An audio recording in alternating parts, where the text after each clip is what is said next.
viene después de lo que nosotros ya vimos, que fue los textos clásicos y la cultura clásica romana. Y aquí llega la Edad Media. Como lo dice acá, se conoce como literatura de la Edad Media a toda la producción europea escrita que se desarrolló entre la caída del Imperio Romano de Occidente en el siglo XV y la aparición del Renacimiento del siglo XV. Renacimiento y Edad Media van juntas y es una transición, pero lo importante es acá, desde el siglo XV desde el siglo V, perdón, hasta el siglo XV. Se da en Europa y generalmente nosotros lo vemos en España. Algunos de noveno, por ejemplo, que vimos alguna vez, preguntaron, profe, ¿cómo era la Edad Media en Colombia? No estaba la Edad Media en Colombia. Entonces, por eso lo marca de una vez acá el texto como en Europa. Trajeron consigo nuevas costumbres y narraciones tradicionales que enriquecieron la historia de la tradición romana. Lo vamos a ver más adelante. El estudio de la literatura medieval también depende de dos documentos que se conservan de este periodo. Muchos de los libros que se produjeron podían llegar a ser un lujo tan costoso como una casa. Por ejemplo, copiar un libro tan extenso como la Biblia podía tomar a un solo copista casi toda su vida de trabajo porque los libros eran copiados y adornados con hermosas figuras llamadas iluminaciones. ¿Qué pasa en la Edad Media? No se había creado la imprenta. A diferencia, digamos, de los romanos, donde muchos tenían la cultura, en la Edad Media solo sabían escribir y sabían leer algunos, y esos algunos eran los que pertenecían a la iglesia, ¿sí? Para ser más exacto, los monjes, padres y demás. Ni siquiera los reyes sabían leer a veces eran ignorantes los reyes y todas las decisiones las tomaban los monjes. Entonces, ustedes en el día de hoy saben que leer trae el conocimiento y trae de alguna manera también poder porque tiene el conocimiento. Entonces, lo seguro de la Edad Media era que los monjes y la religión era el que tuviera el poder en este momento. O sea, la que tomaba las decisiones era la religión. ¿Por qué? Porque era una sociedad teocentrista, o sea, Dios era el centro del mundo. Todo lo que sucedía en esta época era porque Dios así lo había designado. Los reyes eran designados por Dios. Cuando se elegía a alguien que era familiar, era porque Dios había enviado a ese ser a gobernar en la Edad Media, ¿no? Entonces, pues los libros eran supremamente caros. Pues imagínense, ustedes han visto una Biblia y ustedes saben el grosor de las Biblias. Pues una persona tenía que pasarlas a mano una y otra vez y en eso daba su vida y dedicaba su vida. Entonces adquirir el conocimiento era supremamente caro y nadie lo tenía realmente. Entonces solo los monjes podían poseer ese conocimiento.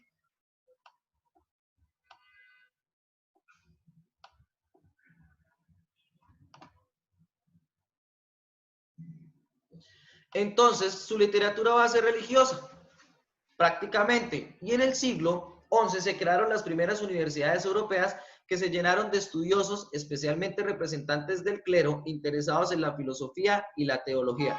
Si había universidades, no quiere decir, claro, después del siglo XI, no quiere decir que estaban tan apartados. Sí habían universidades, pero pues solamente iban los del clero a estudiar en estas universidades. ¿Y qué estudiaban? Filosofía y teología. No había química, no había física, no habían estas asignaturas que hoy día nosotros vemos. Es importante saber esto, ¿por qué? Porque cuando veamos el Renacimiento, o sea, después del siglo XV, después de que se acabe la Edad Media, nos vamos a dar cuenta que nos vamos a devolver a lo romano, o sea, a lo que vimos en clase nosotros en el anterior periodo. El estudio de la filosofía y del hombre y demás, de las ciencias, lo vamos a volver a retomar, porque la Edad Media se le llama la Edad Oscura. ¿Por qué? Porque hubo muchas muertes. ¿Por qué? Porque cohibían a las personas de estudiar y de saber. ¿Por qué? Porque solo gobernaban los que eran designados por Dios. Y usted tenía que vivir del feudalismo, que lo vamos a ver más adelante. Entonces se le llama el oscurantismo. Si alguna vez llegan a buscar en internet, se le va a llamar así, el oscurantismo. Bueno, hubo formas y géneros menores, ¿sí? De lo que escribían en la religión. Esto es importante porque, pues, es literalmente lo que se escribió. Se escribieron himnos, que se trata de una forma de poesía musical en que las estrofas de una composición siempre tienen el mismo número de versos, comparten una métrica única y un mismo patrón de rima. Se usaban en las liturgias para resaltar virtudes morales, resaltar algún santo o soberano, emitir advertencias contra los pecadores. Entonces, nuevamente, todo era religioso. Seguimos con ello. Nos está diciendo cómo es. Y segundo, las hagiografías. Sus composiciones biográficas acerca de los santos son composiciones biográficas acerca de los santos en los que se hace especial énfasis en sus virtudes y en los sufrimientos o sacrificios que hayan padecido. Este tipo de relatos eran ampliamente conocidos por la población y servía como ejemplo del comportamiento. Para leer esta hagiografía, Angie, te voy a reiniciar el audio, Angie. Quiero que me leas la hagiografía que se encuentra ahí. Sí, Angie, tú que... Son composiciones biográficas acerca No, de los léeme la santos. geografía, yo ya leí eso. ¿Está? Sí. El abad respondió: con el auxilio de Dios durante toda mi vida he procurado cuidadosamente guardar los mandamientos, pero como soy hombre y por tanto frágil, no sé si mis obras habrán sido gratas o no al Señor. Los que estaban allí con él dijeron: Padre, no abrigues la menor duda. Todo cuanto tú has hecho se ha ajustado perfectamente a la ley divina. No estaré yo seguro de ello hasta que el soberano juez haya dictado su sentencia. Los juicios de Dios no siempre coinciden con nuestros propios juicios, dijo el santo, finalmente, y expiró. Jacobo de la Vorágine, leyenda dorada. Listo. Entonces, bueno, repetidas veces se lo puedo decir, pero los temas eran religiosos.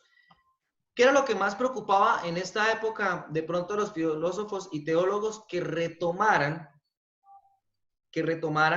el pensamiento griego y latino.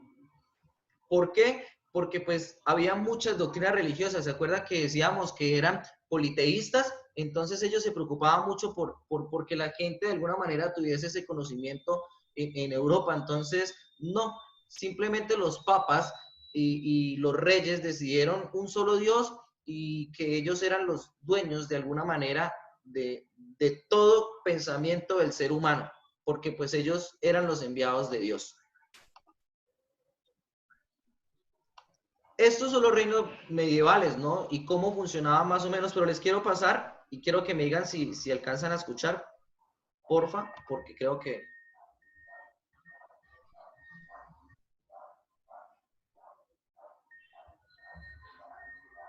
Esteban, ¿escuchas?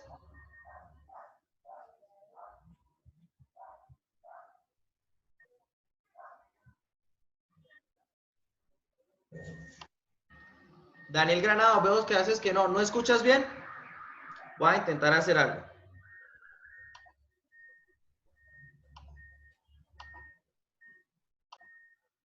Eclesiales, ¿Escuchan? después los caballeros y finalmente los campesinos. Voy a volver. Clases sociales en la Edad Media. En este periodo se distinguían claramente los siguientes grupos. En el mayor rango, el rey. Luego, los nobles y los funcionarios eclesiales. Después, los caballeros y, finalmente, los campesinos, labriegos y personas que desempeñaban distintos oficios. Un sector social es particularmente interesante, el de los pobres, personas que por diversas razones terminaban sin ningún tipo de bien ni modo de suplir sus necesidades. Durante la Edad Media, los pobres incluían dos grupos, el de los humildes y el de los miserables. Estos últimos eran asociados a la mendicidad y la criminalidad. Debido a que los pobres eran muy numerosos, se institucionalizó su protección, con base en los pasajes del Evangelio que aluden a ello, y en muchas ocasiones se hizo obligatorio dar limosna. En vista de las difíciles situaciones económicas que enfrentaban las clases sociales más pobres en la Edad Media, era frecuente el abandono de los niños. Cuando esto ocurría, los pequeños eran recogidos por diversas instituciones, donde se les proveía de lo necesario para subsistir y se les brindaba educación, por ejemplo, para el trabajo. Esto con el fin de que pudieran valerse por sí mismos cuando llegaran a la edad adulta.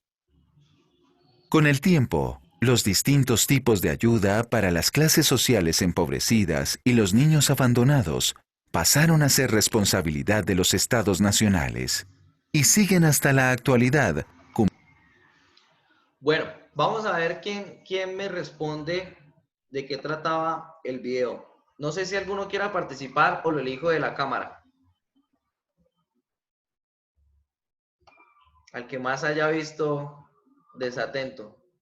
Pueden decirme yo, profe, por el chat y yo le activo el audio. ¿Lo elijo yo? Bueno, lo elijo yo. Juan Diego, juez. Señor. Cuéntanos, ¿de qué trataba el audio? Bueno, pues trataba de que durante esa época decía que era obligatorio dar limosna, por lo mismo que era una época religiosa, y que por esa misma razón muchos niños quedaban huérfanos, eran abandonados. ¿Algo más? Y que pues la gente trataba de ayudarlos, y con el paso del tiempo las organizaciones que hoy conocemos, humanitarias, UNICEF, ONU y todo eso, se fueron encargando con el paso del tiempo de esas personas que estaban sin ayuda. Listo, gracias. Jorwin, ¿algo que agregar? No, señora, sí me parece que está muy bien. Señor.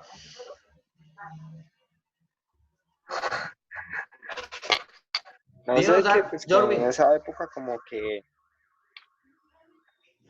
¿No te acuerdas nada de las clases sociales? En esa época como que...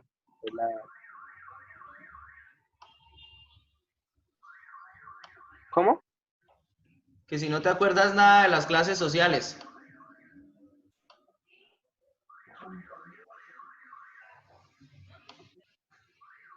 Nada, Jorwin, listo. Paso a Angie Flores. Bueno, pues de las clases sociales, que en la cima estaba el rey, que seguían los funcionarios religiosos y que después seguían las personas como más pobres. Sí, listo, Angie, gracias. Sí, es importante las dos cosas que dijeron, sobre todo la que dijo Angie, y es que había una pirámide que luego se las voy a enviar, pero había una pirámide donde precisamente esta pirámide va a ser la base económica de esa época. A esa pirámide económica se le suma una idea llamada el feudalismo, ¿sí? ¿Qué es el feudalismo? Pues es el sistema político, ya lo vamos a ver acá mismo, es el sistema político que regía en esta época. Chicos, esta clase, ya que me están preguntando, perdón, esta clase yo la estoy grabando. Todas las clases que yo haga, yo las grabo y las monto en YouTube y así ustedes copian, miran cuando quiera, estudian cuando quiera, leen cuando quiera también estas guías que están acá y pues es mucho más fácil para el día de la evaluación que ustedes lo hagan. ¿Listo? Entonces obviamente deben tener apuntes, pero pues yo voy a grabar esto, tranquilos. Bueno, entonces voy con el feudalismo. Así como hoy día ustedes defienden que el socialismo, que el capitalismo, que bueno, los izquierda, derecha, en fin, pues en esta época solo se rigió el feudalismo. ¿Qué es el feudalismo? Vamos a ver acá, que lo encontré por internet y me pareció chévere.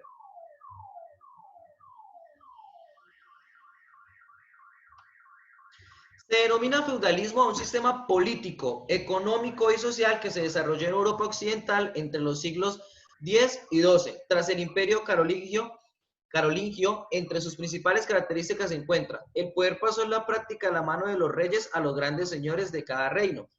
La economía fue casi exclusivamente agraria, con grandes propiedades que aspiraban a ser autosuficientes. Se consolidó una sociedad estamental donde primaba la desigualdad, por la pirámide que ya mencionamos, ¿no?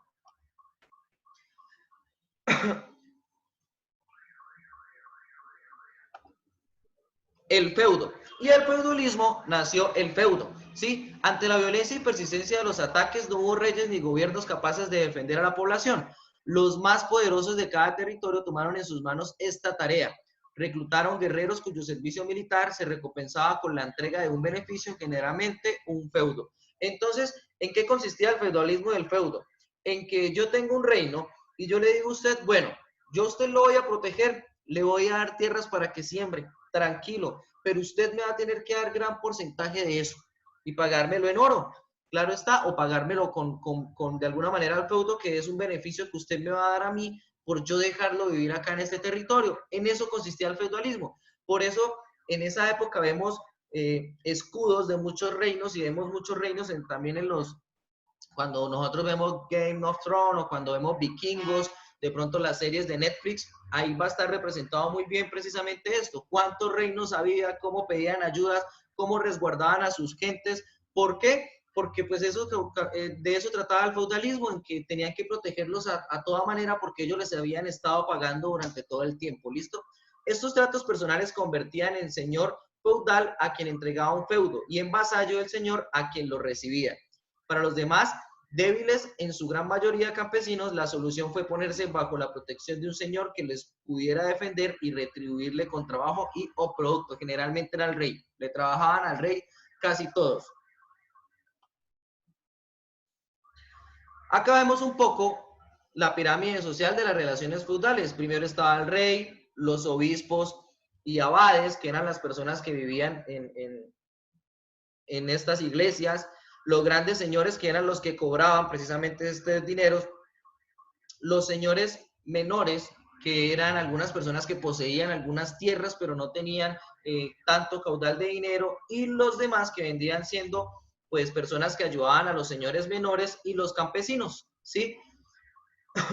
Para enfrentar la inseguridad de la época se recurrió a estos compromisos personales que fueron configurando una red de relaciones que podía ser relaciones feudales entre señores feudales y vasallos, todos ellos del grupo privilegiado, y relaciones señoriales entre los dueños de grandes propiedades y los campesinos, ¿sí? Entonces, era muy difícil ver que un campesino pudiera tener relación con un rey, porque la pirámide no lo dejaba acceder a esto y no tenían, y nunca iba a tener las oportunidades realmente. Entonces, nunca vamos a ver nosotros, por eso cuando vemos el rey Arturo, cuando él saca la espada, para todos es algo tremendamente sorprendente. ¿Por qué? Porque el rey Arturo viene siendo primero Arturo un campesino, que era imposible que tuviera en esta escala social alguien o un campesino tuviera esa fortuna. Entonces, por eso la historia llega a ser así. Wikipedia, vasallaje. Profe, ¿pero qué es un vasallo? Entonces, o el vasallaje, es la relación que existe entre un vasallo. Esto es un noble o un clérigo o su señor feudal. El vasallo juraba fidelidad a su señor y se comprometía a cumplir determinadas servidumbres, principalmente apoyo político y militar. Entonces, esto era el vasallo, aquel que también juraba fidelidad para todos. Vuelvo.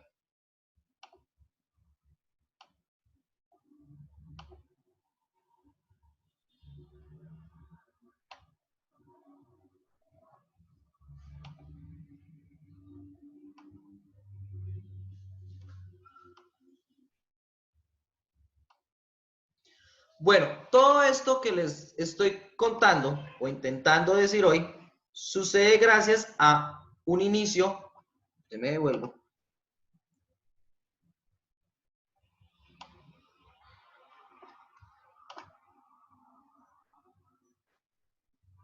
Listo. Todo esto sucede y tiene un inicio. Todo esto que de la literatura de la Edad Media sucede y tiene un inicio gracias a todos los viajes que se hicieron desde Europa al más allá. O sea, cuando empezaron a hallar nuevas rutas económicas, pues se encontraron con nuevas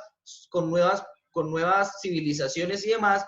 Pues de la misma manera durante todo este tiempo se van a encontrar también con España y van a llegar a España otras civilizaciones, llámense otomanos, llámense vikingos, en fin, van a llegar.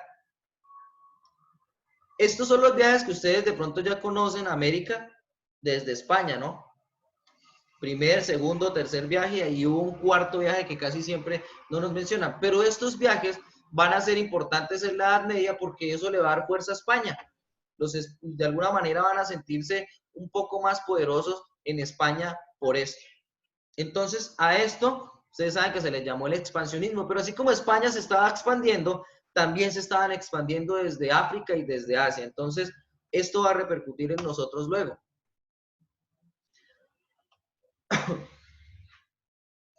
¿Qué está pasando en España entonces con estos viajes? Pues llegan las influencias árabes y judías, ¿sí? Nosotros conocemos que acá ellos nos influenciaron y nos cambiaron el idioma y nosotros hablamos castellano, pero pues allá también llegaron antes de llegar acá, llegaron las influencias árabes y judías. Nosotros, ¿por qué decimos jarra? Pues porque a España habían llegado los árabes.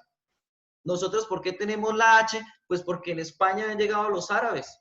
Entonces los mozárabes y los judíos habían enriquecido también la lengua en España y por eso nosotros guardamos todo esto.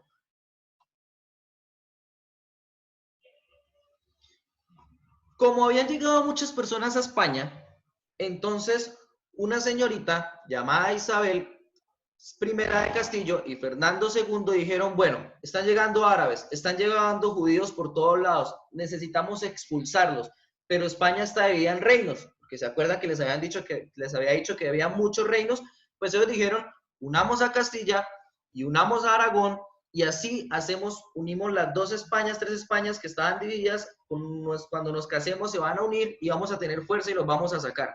Pues eso hicieron. Ellos no se amaban, ellos no se querían. Ellos lo que hicieron fue casarse para que España estuviera unida y poder sacar a todos los judíos, a los mozárabes, porque ellos creían que ya los estaban invadiendo. Y como ellos también querían invadir América y demás, entonces tenían esos planes económicos, necesitaban sacarlos. Pues así esa alianza funcionó. Y unieron a España y pudieron sacar a los judíos y demás. Esto que los estoy contando dura 1001 años. Casi siempre lo van a encontrar con ese título en muchos libros y textos. 1001 años de la lengua, 1001 años. Entonces, eso es lo que van a encontrar y esta alianza.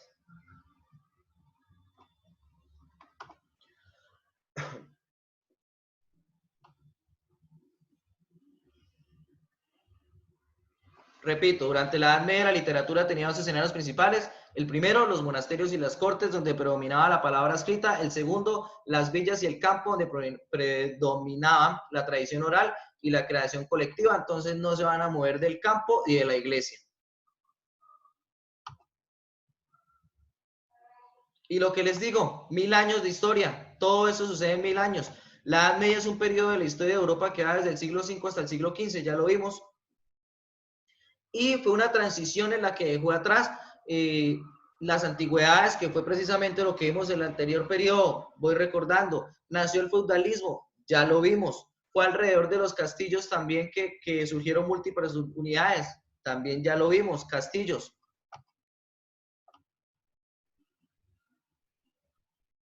Y los viajes, bueno. No les paso lo demás porque dentro de las exposiciones alguien me va a tener que, de alguna manera, exponer también a Alfonso X, pero Alfonso X fue bastante importante porque, pues, Alfonso X, por ser hijo de un rey, pues, obviamente, pues, también fue rey. Pero como progenitor tenía el derecho también de alguna manera de hacer las leyes a su manera. Pero él creó algo muy importante que fue esto que está acá, la Escuela de Traductores de Toledo. La Escuela de Traductores de Toledo va a ser importante porque gracias a ella, pues nosotros tenemos prácticamente nuestra primera gramática. Ellos empezaron a estudiar e hicieron textos para que la gente pudiera poder estudiar. Bueno, y antes de irme, antes de terminar la clase, voy a mostrarles un poco los cantos gregorianos.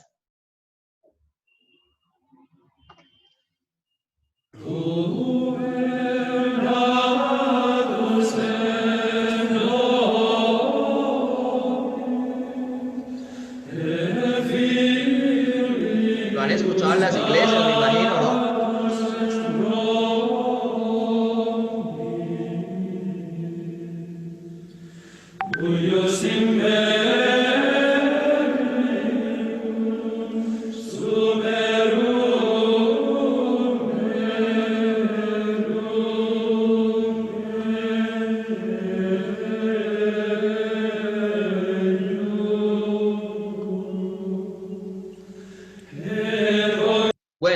han escuchado en las iglesias y esto viene de la Edad Media, por eso siempre lo pasan en las iglesias y por eso cuando va a empezar el Papa también sus transmisiones ponen cantos gregorianos. Y es que son el canto, es el canto que se alaba a Dios y viene de la Edad Media. Entonces cuando lo escuchen, no crean que es una creación de ahora o que lo hacen porque sí. No, es porque desde la Edad Media se hacía este coro de monjes y eso se le llamaba el canto gregoriano.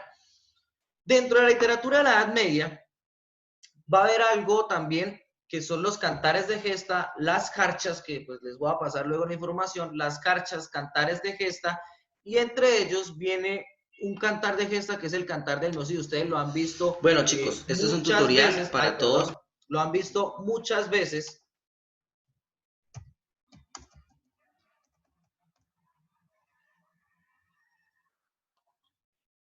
Lo han visto muchas veces el Miocid. Pues les traigo acá un rap, creo que está cantado por Porta, que es un rapero bien importante en España, y es para que sepan un poco realmente de qué trata el Miocid. De pronto con este rap pueden entenderlo mejor. Veo a Esteban, a Karen Pinto y a Wendy. Porfa, si no escuchan, porque lo va a producir, me dicen, y entonces lo dejo para más tarde. ¿Listo?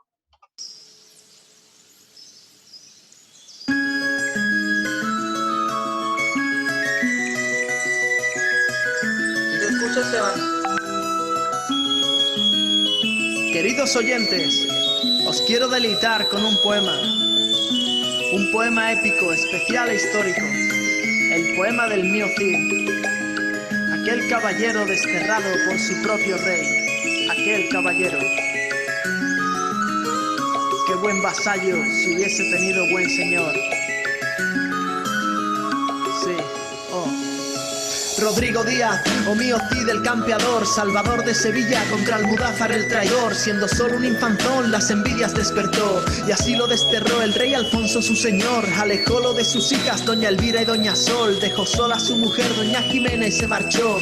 Pero sus mesnadas sin duda le acompañaban, siguiéronle de cerca allí donde cabalgaba con gran valor. Y a cada paso don Rodrigo meditaba: volveremos con gran honor. Y a cada paso don Rodrigo meditaba: volveremos con gran honor. Miocid, el caballero castellano, el Sidi de los moros, el señor de los cristianos, marchó, lloró, lidió, venció. Miocid, el caballero desterrado, el Sidi de los moros, el señor de los cristianos, marchó, lloró, lidió, venció. Todas las batallas las libró, superando el dolor. Fiero guerrero que imperó en el tablero del campo, a sus enemigos inspiraba terror y lo llamaban el Cid campeador. Y es que a sus enemigos inspiraba terror y lo llamaban el Cid campeador. El ángel Gabriel visitó a Rodrigo en sueños, le dijo: tened fe y poned todo el empeño, si obráis por el Señor el perdón será vuestro. Salió de Toledo, tomó Alcocer y Alcañiz, y al conde de Barcelona apresó en esta lid. Ganó la espada colada y con todo repartió el botín de una batalla que Minaya ganó en el Pinar de Tébar. Ya no hay nadie que no sepa del campeador, y así con esta fe don Rodrigo murmuraba: volveremos con gran honor. Se las dejo a medias porque ya se va a acabar. Faltan como 4 minutos para que acabe la clase. Búsquenlo, ¿no? El rap del Miocid, para que pues de alguna manera sepan de qué trataba realmente el Miocid, porque estoy seguro que a veces lo han leído, pero ni saben realmente de qué trata el Miocid.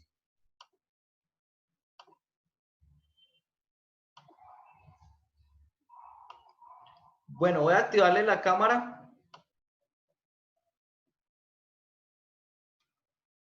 Voy a activarle, perdón, el sonido a todos.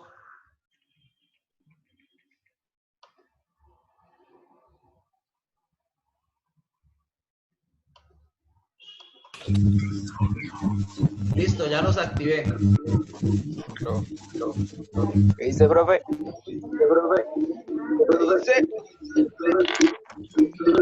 ¿Cómo nos? Ay. ¿Cómo nos fue con la clase? Bien. Escucha eco, alguien tiene que escuchar eco, entonces Muchachos, esta clase queda grabada, yo se las envío, la subo por YouTube, les envío el link. Queda poco tiempo, pues me alegra volver a verlos, chicos. Hoy es el día del libro, y hoy es 20 de abril, es un día muy importante para pues, al menos para todos los que leemos, estamos en contacto con los libros día a día. Yo les voy a enviar un video hoy, y esa va a ser la clase, la próxima clase, esa va a ser un video clase. Nos vamos a unir por Zoom en un video clase, una video clase para que ustedes los tengan, y ahí va a haber una tareita. Dos, yo les paso este fin de semana lo de las exposiciones. Cada uno va a tener su tema, qué va a exponer, cuánto se va a demorar y qué día va a exponer. Ya, y les envío el video tutorial. Eso va a ser este fin de semana. ¿Por acá? Se los voy a enviar por la plataforma del colegio. ¿Listo? Y van a exponer, claro, por Zoom van a exponer. Y los vamos a ver todos. ¿Así hablando por la cámara? Dime. ¿Hablando así por la cámara? Sí, hablando así por la cámara. Pues por el micrófono es mejor que hablen, porque si hablan por la cámara es muy difícil. Pero bueno. ¿De la exposición? Yo les hablaré de la exposición, igual nos veremos por si tienen alguna duda, vamos a hacer una primera prueba de las primeras exposiciones y ya. Así que en algún momento... ¿La exposición, profe? ¿Cuánto tiempo queda? O sea, que tocas poner sin diapositivas. Claro, tienen que hacer diapositivas, porque se van a ver ustedes y sus diapositivas, y tienen que de pronto buscar un video de 20, 30 segundos. Bueno, yo después les envío un documento sobre eso, pero sí vamos a exponer. ¿Listo, muchachos? Chicos, me alegra volver a verlos. Chao a todos. Les enviaré todo. Hasta luego. Que lean. Hasta luego.